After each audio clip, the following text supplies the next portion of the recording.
الذی وہی ہے اللہ جس نے انزلہ نازل فرمائی علیک الکتاب آپ پر کتاب منہ آیات محکمات کچھ آیتیں ان میں ایسی ہیں قرآن پاک میں جو محکم ہیں یعنی جن کا حکم واضح واضح ہے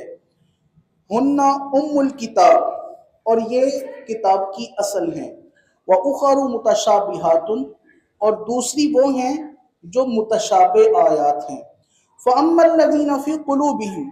بہرحال وہ لوگ جن کے دلوں میں زیغ جن کے دل ٹیڑے ہیں فَيَتَّبِعُونَ مَا تَشَابَهُ تو وہ پیچھے پڑے رہتے ہیں ان کے جو تشابہ والی آیات ہیں منہ ابتغاء الفتنہ فتنے کی تلاش میں وابتغاء تأویلہ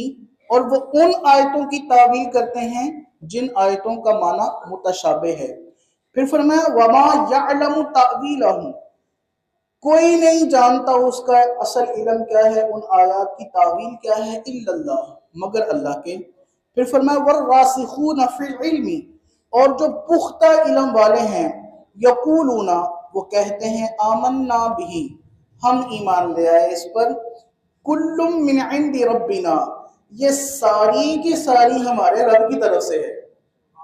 یعنی ایک وہ گروہ ہیں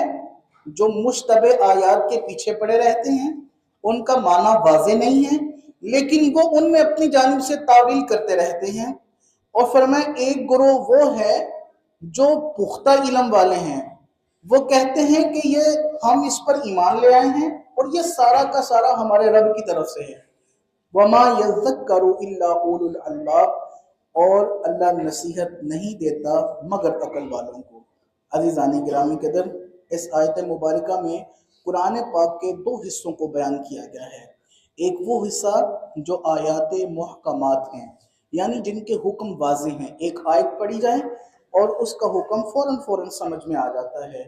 اور ایک وہ حصہ بیان کیا گیا ہے جو آیات مشتبہات ہیں یعنی جن کا حکم واضح نہیں ہے مثال کے طور پر یہ قرآن پاک میں لوح قرآنی ہے جس طرح سورۃ البقرہ کے آغاز میں ہے الف لام میم یا سین طہ الف لام را کاف ہا یا عین صاد یہ حروف مقطعات ہیں اب کسی بھی عالم دین نے کسی بھی مفسر نے اس کا معنی نہیں لکھا اس کا معنی اللہ جانے اللہ کے رسول جانے صلی اللہ علیہ وسلم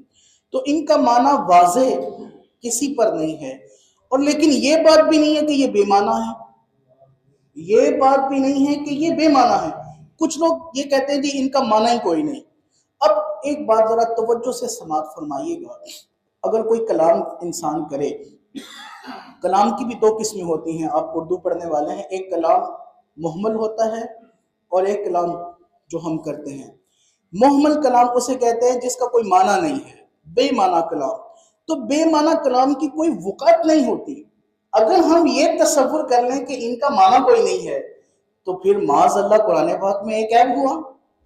اس کا کوئی معنی نہیں ہے تو یہ تو عیب والا ہوا تو قرآن پاک تو وہ ہے جو عیب سے پاک ہے لا ریب فیہ اس میں تو کوئی شک نہیں مطلب معنی ہے اللہ جانے اللہ کے رسول جانے بس اس سے آگے اور کوئی بات نہیں ایک تو یہ آیات ہیں دوسری آیات مثال کے طور پر وہ آیت مبارکہ جس میں اللہ رب العزت کے ید کی بات کی گئی ہے یعنی اللہ کے ہاتھ کی بات کی گئی ہے اللہ رب العزت کے چہرے کی بات کی گئی ہے اب یہ آیات جو ہیں ان کا ظاہری معنی مراد نہیں ہے یہاں پہ ہم جب ہاتھ کا نام لیتے ہیں تو تصور ہمارے لیے 5 انگلیوں والے ہاتھ کی جانب جاتا ہے جب ہم چہرے کا نام لیتے ہیں تو ہمارا تصور یہ ایک انسانی شکل کی جانب جاتا ہے تو بالحقیقت اللہ رب العزت کیسا ہے اس کے کیسے ہاتھ ہیں اس کا کیسا چہرہ مبارک ہے وہ کیا ہے یہ کسی کو ادراک نہیں ہے یہ وہ آیات ہیں جن کا حکم واضح نہیں ہے تو لہٰذا ان آیات کے پیچھے پڑے رہنا اور ان کی تول ناپ میں رہنا یہ اللہ رب العزت نے سے منع فرمایا اس کا علم جو ہے وہ اللہ کو ہے اللہ کے حبیب کو ہے صلی اللہ علیہ وسلم اور پھر فرمایا والراسخون فی العلم اور جو پختہ علم والے ہیں وہ بس ایک ہی بات کہتے ہیں اسی ایمان لے آئے ساڈا ایمان ہے دیتے اے جنیاں ہی آیتاں ساریاں رب دی طرفوں نے اب ایک ایسا گروہ بھی ہے جو کہتا ہے اب میں نے کہا تھا کہ اس کا علم اللہ جانے یا اللہ کے رسول جانے صلی اللہ علیہ وسلم۔ اب کچھ لوگ ایسے ہیں وہ کہتے ہیں جی نہیں، اس کا علم صرف اللہ ہی جانتا ہے، اللہ کے علاوہ اور کوئی اس کا علم نہیں جانتا۔ اب یہ ان کا ایک الزام ہے اور التزامی اعتراض ہے۔ اب ہم اس کا جواب دیتے ہیں۔ اب اس کو سادہ طرز پر سمجھیے، اگر یہ مان لیا جائے کہ رسول کریم صلی اللہ علیہ وسلم پر ان کے معانی واضح نہیں ہیں، تو نبی پاک صلی اللہ علیہ وسلم ہے میسنجر، نبی اس کو کہتے ہیں جو پیغام پہنچانے والا ہے، حضور میسنجر ہیں، اللہ کا پیغام ہم تک پہنچانے والے ہیں۔ اب اگر میں یہاں پر ایک میسج ٹائپ کروں اور کسی صاحب کو وہ میسج بھیج دوں، سینڈ کر دوں، اور اس میسج میں ایسا کلام لکھوں جو اس کی سمجھ میں ہی نہ آئے، جس کو میں نے بھیجا ہے وہ اس کی سمجھ میں ہی نہ آئے کہ اس میسج میں پیغام کیا ہے، وہ پڑھ کر اس کو پتہ ہی نہ چلے، تو بتائیے میرا میسج بھیجنا یہ بیوقوفی نہیں ہے؟ اب اس بات کو ذرا توجہ سے سمجھیے۔ مجھے بھی ادراک ہے کہ جو میسج میں کر رہا ہوں اگلے صاحب کی تو وہ اہلیت ہی نہیں ہے کہ اس کو پڑھ سکے یا اس کو سمجھ سکے یا اس کی تعویل جان سکے، تو پھر میرا اس کو میسج کرنا بیوقوفی ہے، کیونکہ وہ علم والا نہیں ہے تو اس کو میں میسج کر رہا ہوں، وہ بیچارہ پڑھ ہی نہیں سکتا۔ حضور سرور عالم صلی اللہ علیہ وسلم میسنجر ہیں،